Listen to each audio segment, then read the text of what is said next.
तो आज हम लोग घटना चक्र के जो शेष क्वेश्चंस बचे हुए थे उसको देखेंगे। इससे पहले के वीडियो में मैंने घटना चक्र आधुनिक भारत के फर्स्ट चैप्टर जिसमें है कि यूरोपियों का आगमन, उससे 1 से 22 तक के क्वेश्चंस करा दिए हैं। अगर आप देखना चाहते हैं तो आप प्रीवियस वीडियो जाके देख सकते हैं।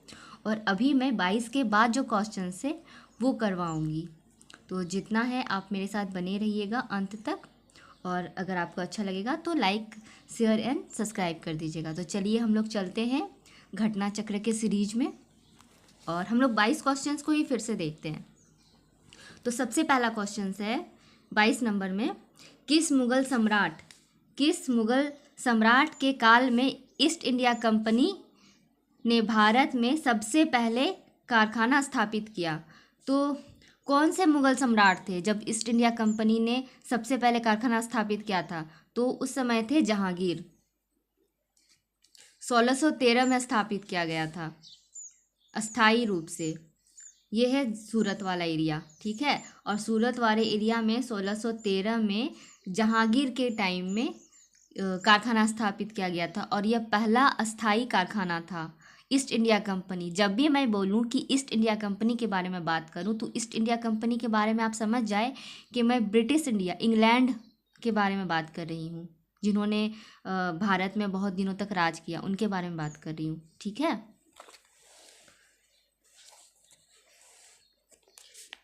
23 नंबर क्वेश्चन है, भारत में 1613 में अंग्रेजों ने अपनी पहली फैक्ट्री कहाँ स्थापित की थी? तो पहले मैंने क्वेश्चंस में बताया ना कि सूरत में पहली अस्थाई फैक्ट्री सूरत में स्थापित किया गया था। ये है सूरत।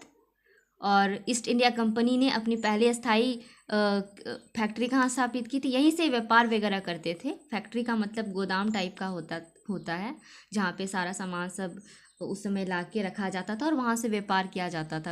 अपने एरियाज़ में, यूरोप में ही वापस भेजा जाता था सामान को। तो वही है। और 1613 में क्या गया था और सूरत में क्या गया था? अस्थाई रूप से फैक्ट्री की स्थापना किसने किया था? ब्रिटिश ने, मतलब EIC, ईस्ट इंडिया कंपनी ने। वही क्वेश्चंस फिर है, ईस्ट इंडिया कंपनी की प्रथम फैक्ट्री स्थापित की गई थी सूरत में। निम्नलिखित में किस अंग्रेज अधिकारी, मतलब कौन सा ब्रिटिश अधिकारी था जो पुर्तगालियों को स्वाली के स्थान पर हराया था? तो थॉमस बेस्ट अंग्रेज अधिकारी था जो पुर्तगालियों को सूरत स्वाली में आता है, वहाँ पे हराया था। नाम क्या है इनका? Thomas best. निम्नलिखित यूरोपीय व्यापारिक कंपनी में किसने सूरत में सर्वप्रथम अपना कारखाना स्थापित किया था? इसमें पूछा गया है कि यूरोपीय व्यापारिक कंपनियां जो भारत आई थी तो सबसे पहले सूरत में कौन अपना कारखाना स्थापित किया था? तो अंग्रेज ही सबसे पहले स्थापित किया था। अंग्रेज किया था 1613 में, और डच किया था 1616 में। फ्रांसीसी लोग भी सूरत में स्थापित किया था तो 1668 में।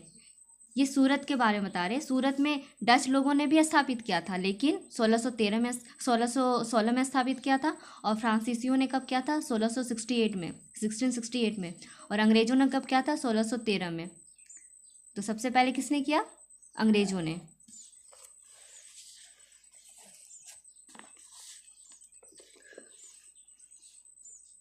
ये क्वेश्चन 27 है। तो इसमें क्या है कि 1613 में अंग्रेजी ईस्ट इंडिया कंपनी, मतलब ब्रिटिश, ठीक है, ये याद रखिएगा। ईस्ट इंडिया कंपनी जब भी बोलूँ तो ब्रिटिश को कहाँ एक कारखाना स्थापित करने की अनुमति दी गई थी? सूरत में। 1613 में जहांगीर के टाइम पीरियड का बात है, ठीक है। जहांगीर था उस समय मुगल साम्राज्य का, जो भी सम्राट बोलते थे हम लोग, बादशाह बोलते थे ना मुगल वालों को। तो उस 1613 में उन्होंने उनको अनुमति दे दी थी कि आप सूरत में जा कर के कारखाना स्थापित कर सकते हैं। किनको? अंग्रेजों को। तो उन्होंने सूरत में 1613 में कारखाना स्थापित किया था। सूरत के बारे में 3 चीज़ याद रखिएगा। पहला कारखाना है, ठीक है, अंग्रेजों द्वारा स्थापित, और जहांगीर के समय में स्थापित किया गया है। ईस्ट इंडिया कंपनी के प्रारंभिक दौर में वेस्टर्न प्रेसिडेंसी कहाँ थी? 28 नंबर क्वेश्चंस में क्या है, ईस्ट इंडिया कंपनी के प्रारंभिक दौर में वेस्टर्न प्रेसिडेंसी कहाँ थी? तो ईस्ट इंडिया कंपनी के प्रारंभिक दौर में वेस्टर्न प्रेसिडेंसी सूरत में थी। ठीक है, ये हुआ सूरत वाला एरिया। तो इसमें कहा गया है कि सब प्रारंभिक दौर, ये इस मैप को मत देखिएगा, इधर ध्यान दीजिए।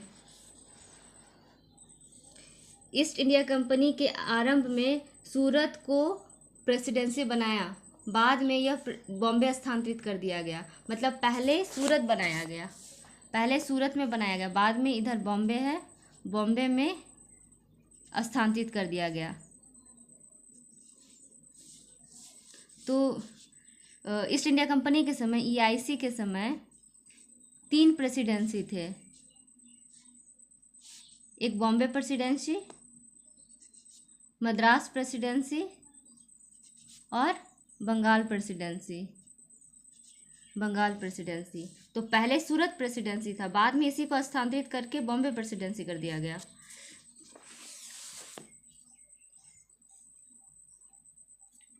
उनतीस number question, British east India company ने बम्बई किससे लिया था? पुर्तगालियों से। ब्रिटिश ईस्ट इंडिया कंपनी को बम्बई कौन दिया था? पुर्तगाली लोग दिया था। इसके पीछे का कहानी क्या है कि जो ब्रिटिश राजकुमार जो थे चार्ल्स द्वितीय, उनकी शादी हुई पुर्तगाल के राजकुमारी से, कैथरीन से। तो दहेज स्वरूप उनको बम्बई दे दिया गया था। बम्बई उनको क्यों दिया गया था? दहेज स्वरूप दिया गया था। और जब राजकुमार के पास ये बम्बई मिला तो उन्होंने ईस्ट इंडिया कंपनी को ये में किराए पे 10 पाउंड, देखिए यहाँ पे लिखा हुआ है, 10 पाउंड वार्षिक किराए पर ब्रिटिश ईस्ट इंडिया कंपनी को दे दिया था। ब्रिटिश राजकुमार का नाम क्या था? चार्ल्स द्वितीय। विवाह किनसे हुआ था? राजकुमारी कैथरीन से 1661 में। ये क्वेश्चन समझ में आ गया कि ब्रिटिश ईस्ट इंडिया कंपनी ने बम्बई किससे लिया था? पुर्तगालियों से लिया था। और कैसे मिला था उनको? जब ब्रिटिश का जो राजकुमार था चार्ल्स द्वितीय, उसका जब शादी हुआ राजकुमारी पुर्तगाल की राजकुमारी से, तो उसको दहेज स्वरूप पुर्तगालियों ने बम्बई दे दिया दहेज के स्वरूप में। तो वही फिर राजकुमार ही बाद में ईस्ट इंडिया कंपनी को दे दिया कि लो बम्बई ले लो और पैसा हमको 10 पाउंड वार्षिक किराए पे हमको बम्बई हम तुम लोग को दे रहे, तुम लोग यहाँ से व्यापार करो, जो करना है करो। इसका सीधा सा मतलब यही है। कंफ्यूज नहीं ना हो रहे हैं आप लोग? ऐसा नहीं ना कि कंफ्यूजन क्रिएट हो रहा है। ईस्ट इंडिया कंपनी के किस अंग्रेज गवर्नर को औरंगजेब द्वारा भारत से निष्कासित कर दिया गया? ईस्ट इंडिया कंपनी के किस अंग्रेज गवर्नर को? सर जॉन चाइल्ड को। इसके पीछे का क्या कहानी है कि बम्बई के अंग्रेज गवर्नर थे जॉन चाइल्ड। 1688 में बम्बई और पश्चिमी समुद्र तट के मुगल बंदरगाहों को घेरा डाला और मक्का जाने वाले हज यात्रियों को बंदी बनाने का प्रयास किया। मतलब ये अंग्रेज जो था जॉन चाइल्ड जो थे, वो क्या किए 1688 में बम्बई और पश्चिमी समुद्र तट पर मुगलों का जो बंदरगाह था उस पर घेरा डाल दिए और मक्का जाने वाला हज यात्री जो था उनको बंदी बना लिए। तो औरंगजेब क्या किए, आदेश दिए कि उसको क्या कर दिए, निष्कासित कर दिए। औरंगजेब ने निष्कासित किया था। ठीक है, ये 30 नंबर हो गया। 31 नंबर, निम्नलिखित में से प्रथम कर्नाटक युद्ध का कौन सा तत्कालीन कारण था? अंग्रेजों द्वारा फ्रांसीसी जहाजों का अधिग्रहण। कर्नाटक युद्ध में प्रथम कर्नाटक का प्रथम युद्ध कब हुआ था? 1746 से 48। ठीक है, और ऑस्ट्रिया के उत्तराधिकार युद्ध जो कि 1740 में आरंभ हुआ था। ऑस्ट्रिया एक यूरोपीय देश है, ठीक है। सिचुएटेड है कहाँ पे, अभी लोकेशन तो हमको याद नहीं आ रहा है, लेकिन मान लीजिए ये यूरोप का एरिया है, तो यहाँ कहीं ऑस्ट्रिया सिचुएटेड है। यहीं पे उत्तराधिकार का युद्ध हो रहा था।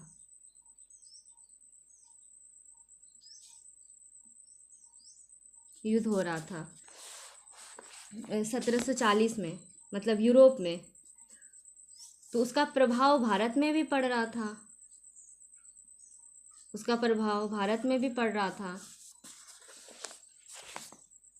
और ग्रीस सरकारों की आज्ञा के विरुद्ध ही दोनों दल, अंग्रेज और फ्रांसीसी, 1746 में युद्ध प्रारंभ हो गया। अंग्रेज कैप्टन बर्नेट के नेतृत्व में अंग्रेजी सेना द्वारा फ्रांसीसी जहाज़ों पर अधिकार कर लेना युद्ध का तत्कालीन कारण था। एक्चुअल में ये लोग यूरोप में लड़ रहे थे उत्तराधिकारी का युद्ध के लिए, तो उसका इम्पैक्ट इंडिया पे पड़ा। फ्रांसीसी मैंने फ्रांस की गवर्नमेंट और जो भारत में जो ब्रिटिश था उनके बीच में। यहाँ क्या क्या अंग्रेज़ों ने जो फ्रांसीसियों का जो जहाज़ था उस पर अधिकार कर लिया, जिसकी वजह से ये फर्स्ट कर्नाटक युद्ध 1746 में शुरू हो गया। कर्नाटक युद्ध किन के मध्य लड़ा गया? अंग्रेजों और फ्रांसीसियों के बीच। कर्नाटक युद्ध जो है ये किन लोगों के बीच हुआ था? तो ये अंग्रेजों के बीच हुआ और फ्रांसीसियों के बीच हुआ था।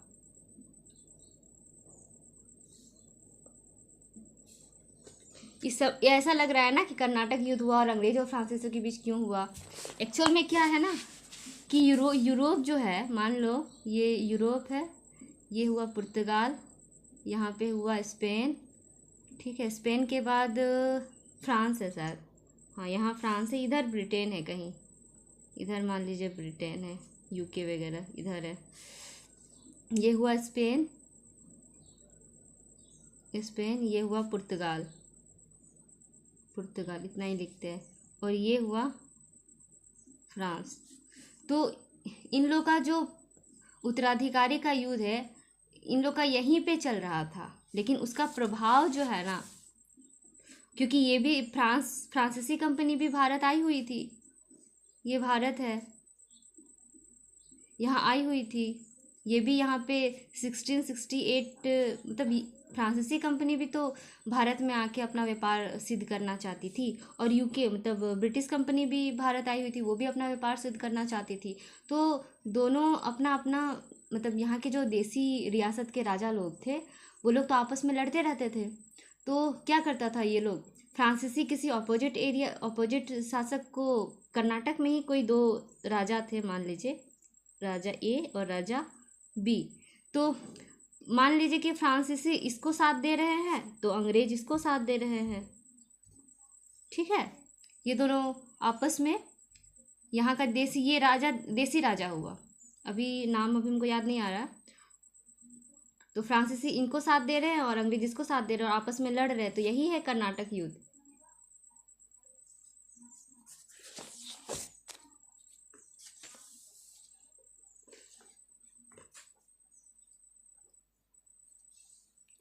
कर्नाटक युद्ध किन के मध्य लड़ा गया? अंग्रेज और फ्रांसीसी। और 33 नंबर क्वेश्चंस क्या है कि प्रथम कर्नाटक युद्ध, यहाँ मिलान करने बोला गया है, तो सूची ए से सूची बी को मिलान करना है। तो प्रथम कर्नाटक युद्ध जो है ये किस वजह से, इसमें क्या हुआ था, फ्रांसीसियों, अंग्रेज़ों ने क्या किया था कि फ्रांसीसियों का जहाज़ अधिग्रहण कर लिया था, इस वजह से युद्ध हुआ था अंग्रेज़ों और फ्रांसीसियों के बीच में। तो ये युद्ध किस संधि से रुक गया था? तो इसमें है एक्स-ला-चैपल संधि। यहाँ पे एक्सप्लेनेशन ही देख लेते हैं कि प्रथम कर्नाटक युद्ध एक्स-ला-चैपल संधि से अंत हो गया, मतलब रुक गया। द्वितीय कर्नाटक युद्ध देख लेते हैं, ये अनिर्णायक रहा, मतलब इसमें कोई निर्णय नहीं, मतलब कोई एक पार्टी जीता या हारा नहीं, अनिर्णय रहा। और तृतीय कर्नाटक युद्ध पेरिस संधि से अंत हुआ। तृतीय कर्नाटक युद्ध पेरिस संधि हुआ, उसमें अंत, उससे अंत हो गया। और प्रथम मैसूर युद्ध में क्या हुआ? ब्रिटिश का हार हुआ। प्रथम मैसूर युद्ध हैदर से रिलेटेड है, हैदर अली से। टीपू सुल्तान, हैदर, इसको बाद में एक्सप्लेन करेंगे, लेकिन इसका मतलब आप समझ जाइए, इसका आंसर समझ जाइए कि प्रथम मैसूर युद्ध में क्या हुआ था? ब्रिटिशों की हार हुई थी। निम्नलिखित में कौन सा प्रथम यूरोपीय व्यक्ति था जिसने भू क्षेत्र अर्जित करने के उद्देश्य से भारतीय राजाओं के झगड़ों में भाग लेने की नीति अपनाई थी?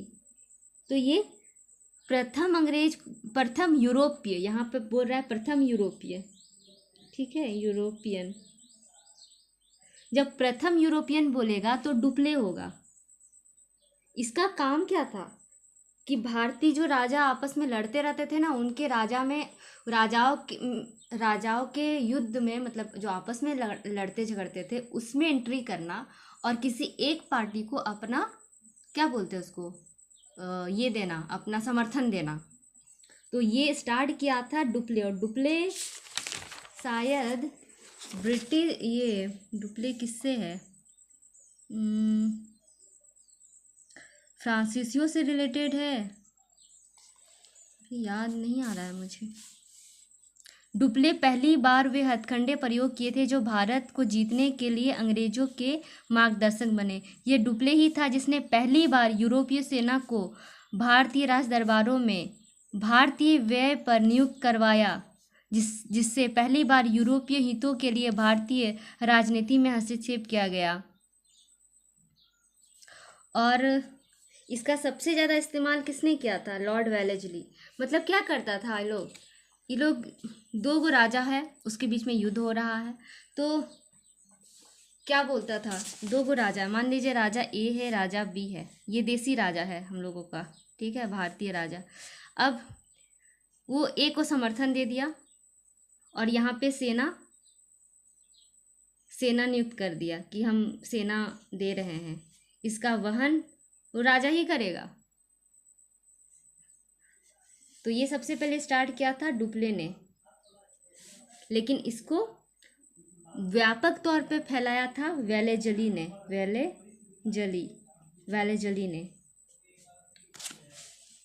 मतलब बहुत ज़्यादा इस्तेमाल किया था। इसी को ना सहायक संधि कहा जाता है। यहाँ पे लिखा है लॉर्ड वेलेजली ने इसे व्यापक तौर पे फैलाया था।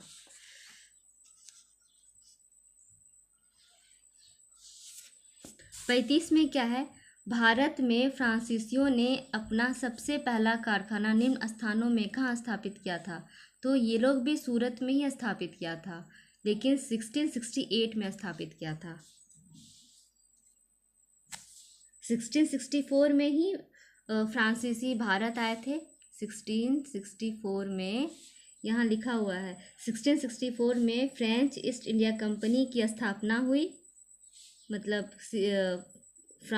जो फ्रेंच ईस्ट इंडिया कंपनी, उसका स्थापना हुई और वो लोग 1668 में सूरत में अपना पहला व्यापारिक कारखाना स्थापित किया।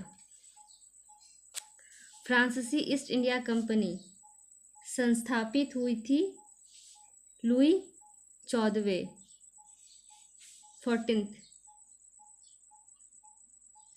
इसके समय में, मतलब इनका शासनकाल था, वो राजा थे वहाँ पे फ्रांस में राजा थे लुई 14 और उसी समय में फ्रांसीसी ईस्ट इंडिया कंपनी का स्थापना हुआ था। 37 नंबर देख लीजिए। निम्नलिखित में से किसे भारत में फ्रांसीसी कंपनी का संस्थापक माना गया? काल्बर्ट को माना गया। मतलब फ्रांसीसी कंपनी जो भारत में स्थापित किया गया, वो कौन किया? काल्बर्ट किया। बंगाल में निम्न में कौन सा कारखाना डचों ने स्थापित किया था? सिंचुरा में स्थापित किया था। 39 फ्रांसीसी दक्कन में शक्ति आंदोलन स्थापित करने में असफल रहे क्योंकि अंग्रेजों की फौज शक्तिशाली थी।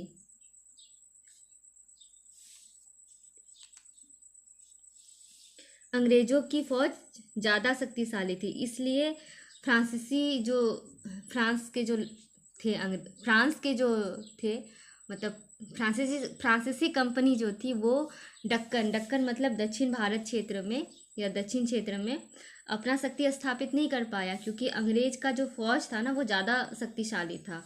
फ्रांसीसियों की पराजय का एक मुख्य कारण था उनकी कमज़ोर नौसेना। वाल्टेयर के अनुसार ऑस्ट्रेलिया के उत्तराधिकारी युद्ध के समय फ्रांस की जलशक्ति का इतना ह्रास हुआ कि सप्तवर्षीय युद्ध के समय उनके पास एक भी जलपोत नहीं था। दूसरी ओर अंग्रेज के पास एक शक्तिशाली सेना थी, इसलिए फ्रांसीसी उतना अपने आप को यहाँ स्टेबल नहीं कर पाया, बल्कि जो ब्रिटिश थे वो लोग यहाँ पे ज़्यादा समय तक शासन कर पाया और अपने आप को प्रॉपर यहाँ का राजनीतिक, यहाँ का प्रशासन सब चीज़ में हस्तक्षेप कर लिया। भारत के राजनीतिक में, प्रशासन में, सब चीज़ में हस्तक्षेप करके यहाँ कम से कम कितने सालों तक यहाँ शासन करता रहा।